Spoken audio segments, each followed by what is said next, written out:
بسم اللہ الرحمن الرحیم، السلام علیکم۔ اردو پوائنٹ کے پروگرام نیوز روم میں خوش آمدید۔ آپ کا میزبان رخشان میر آپ کی خدمت میں حاضر ہے۔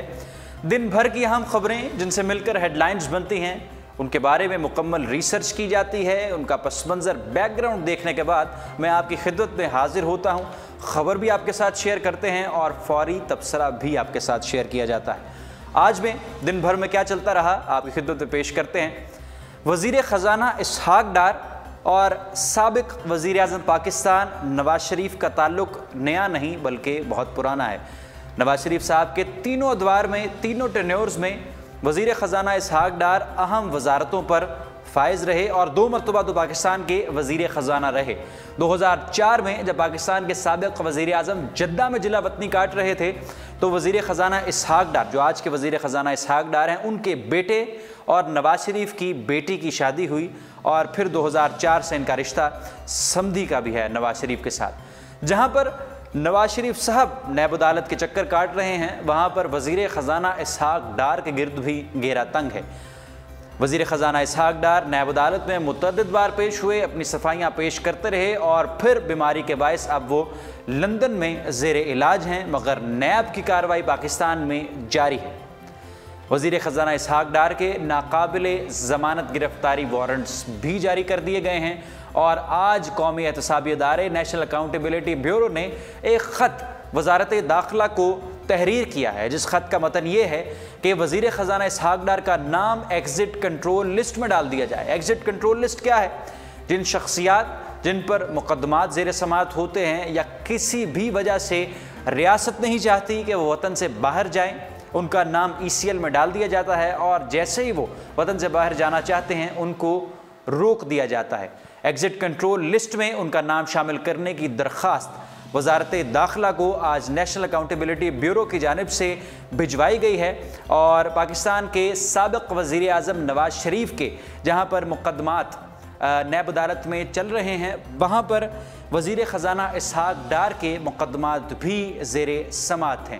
4 سال حکومت پر بڑی تنقید ہوئی کہ یہ کیسی حکومت ہے، 2013 میں بنی اور ان کے پاس اپنا وزیر خارجہ نہیں، کوئی فارن منسٹر نہیں، اور پھر بھی یہ حکومت چل رہی ہے۔ اور اب جب وزیر خارجہ خواجہ آصف کو منتخب کیا گیا تو ساتھ ہی ساتھ یہ کیس چلنے لگا کہ اب وزارت خارجہ پر جو شخصیت عائد ہیں ان پر تو منی لانڈرنگ اور کرپشن کے مقدمات ہیں، تو اب وزارت خارجہ پر بھی ایک بہت بڑا کویشچن مارک ہے، جہاں پر وزارت خارجہ کے جو وزیر ہیں وہ پاکستان میں موجود نہیں، اسحاق ڈار پاکستان میں موجود نہیں، اور دوسری جانب نیب نے ان کو ایک طرح کا اشتہاری قرار دے دیا۔ ایک طرح کا اشتہاری قرار اس سینس میں ہم نے کہا کہ ان کے ناقابل ضمانت گرفتاری وارنٹس بھی جاری کر دیے اور ایگزٹ کنٹرول لسٹ میں ان کا نام شامل کرنے کی درخواست بھی وزارت داخلہ کو بھیج دی ہے۔ تو اب حالانکہ وہ لندن میں ہیں، وہ پاکستان نہیں ہیں، اب وہ مزید چوکس تو ہو جائیں گے۔ اگر ایسا لگ رہا ہے کہ جو بڑی امپورٹنٹ منسٹری ہے وزارت خارجہ، دفتر وزارت خزانہ، وہ کیسے چلے گی؟ اسحاق ڈار یہاں پر نہیں اور ان پر مقدمات بھی زیر سماعت ہیں، تو ایک بہت بڑا کویشچن مارک ہے پاکستان کے وزارت خزانہ کے لیے بھی۔ وزیر خارجہ کا مسئلہ حل ہوا تو اب وزیر خزانہ کا مسئلہ چل پڑا ہے۔ اب بات کرتے ہیں کچھ آگے۔ الیکشن ایکٹ 2017 ختم نبوت کی قانونی شقیں بحال کرنے کی منظوری ہو گئی۔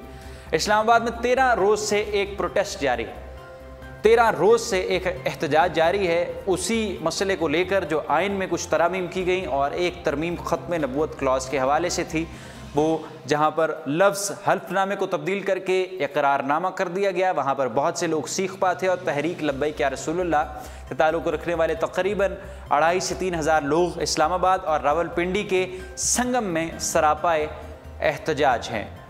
اب جو ہائی کورٹ کے جسٹس نے بھی یہ حکم نامہ جاری کیا کہ یہ ضلعی انتظامیہ کی نیگلیجنس ہے، ان کی نااہلی ہے کہ انہوں نے اب تک اس پروٹیسٹ کو ختم نہیں کیا، اور پھر اب جو فوری طور پر آج صبح یہ سماعت ہوئی اور سماعت کے دوران پھر ججز کی طرف سے بھی یہ حکم نامے جاری کیے گئے، اور پھر اب خبر یہ ہے کہ رات 10 بجے تک کا وقت ہے ان پروٹیسٹرز کے خلاف۔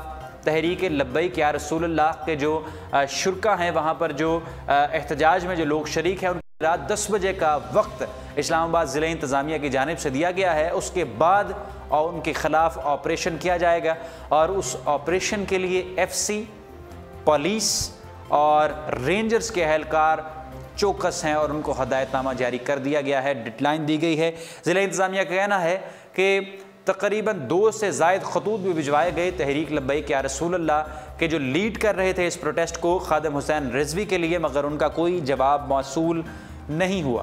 تو اب 10 بجے کا وقت ہے، اور وزیر داخلہ احسن اقبال جب سینٹ میں یہ الیکشن ایکٹ کی منظوری ہوئی، آج انہوں نے اسمبلی میں وزیر داخلہ احسن اقبال نے یہ کہا کہ یہ کوئی طریقہ نہیں، ہم بھی ختم نبوت پر مکمل یقین رکھتے ہیں، مگر کوئی گروپ اگر مطالبہ کرے گا، یہ اسحاق احسن اقبال صاحب کے یہ الفاظ ہیں کہ اگر کوئی گروپ چند ہزار پر مشتمل لوگوں پر مشتمل اگر کوئی گروپ سامنے آئے گا اور وہ مطالبہ کرے گا کہ ہمیں فلاں شخص کا فلاں وزیر کا استعفیٰ چاہیے، تو یہ رویہ ناقابل قبول ہے اور اس کو قبول نہیں کیا جائے گا۔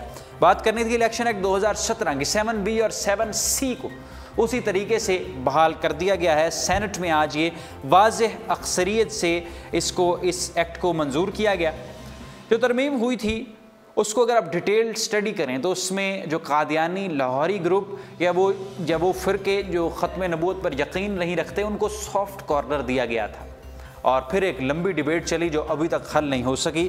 آج اس الیکشن ایکٹ 2017 میں اس بات کو طے کر لیا گیا ہے کہ قادیانی گروپ، لاہوری گروپ اور کوئی بھی ایسا گروپ جو ختم نبوت پر یقین نہیں رکھتا وہ غیر مسلم ہے۔ جو آئین پاکستان 1973 کے آئین میں جس طرح سے قادیانیوں کو غیر مسلم قرار دیا گیا، اسی لحاظ سے یہ تمام گروپس غیر مسلم ہیں۔ ان کی ووٹر لسٹیں بھی مسلمانوں کی ووٹر لسٹوں سے الگ ہوں گی، جس طرح سے آئین پاکستان اس بات کا تعین کرتا ہے، اور آئین پاکستان یہ ہمیں کہتا ہے کہ اس طرح کے تمام گروپس کی ووٹر لسٹیں الگ رکھو، مسلمانوں سے الگ رکھو۔ آج اس الیکشن ایکٹ 2017 میں اس بات کو پھر ایک دفعہ سے دہرایا گیا ہے اور اس پر مکمل قرارداد منظور کر لی گئی ہے، اس ایکٹ کو منظور کر لیا گیا ہے۔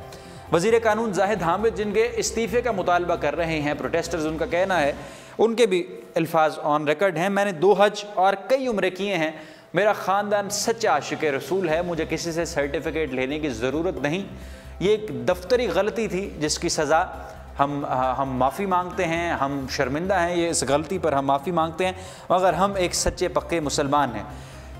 وزیر قانون زاہد حامد نے کہا کہ الیکشن ایکٹ کی شق 7C کے تحت احمدی غیر مسلم برقرار رہیں گے، جس طرح سے آئین پاکستان کے مطابق وہ غیر مسلم ہیں۔ احمدیوں کی علیحدہ ووٹر لسٹیں ہوں گی اور مسلمانوں کی علیحدہ ووٹر لسٹیں ہوں گی الیکشن 2018 کے لیے بھی، جو جولائی 2018 میں متوقع ہیں۔ یہ تھی آج کی اہم خبریں جو ابھی آج کی جن سے ہیڈ لائنز بنی، جو اہم خبریں ہیں جو زیر بحث ہیں۔ 10 بجے کا وقت ہے پروٹیسٹرز کے لیے اسلام آباد میں، جو لوگ سراپا احتجاج ہیں ان کے لیے 10 بجے کا وقت ہے۔ اس کے بعد آپریشن کی ڈیڈ لائن دے دی ہے۔ اس آپریشن کے لیے رینجرز، پولیس اور فرنٹیئر کانسٹیبلری FC کے اہلکاروں کو ہدایت نامہ جاری کر دیا گیا ہے۔ اسلام آباد کی ضلع انتظامیہ نے کہا ہے کہ ہم متعدد خطوط بھی بھجوا چکے خادم حسین رضوی صاحب کو جو ابھی بضد ہیں، اور وہ کہہ رہے ہیں کہ زاہد حامد کا استعفیٰ آئے گا تو وہ پھر استعفیٰ آنے کے بعد وہ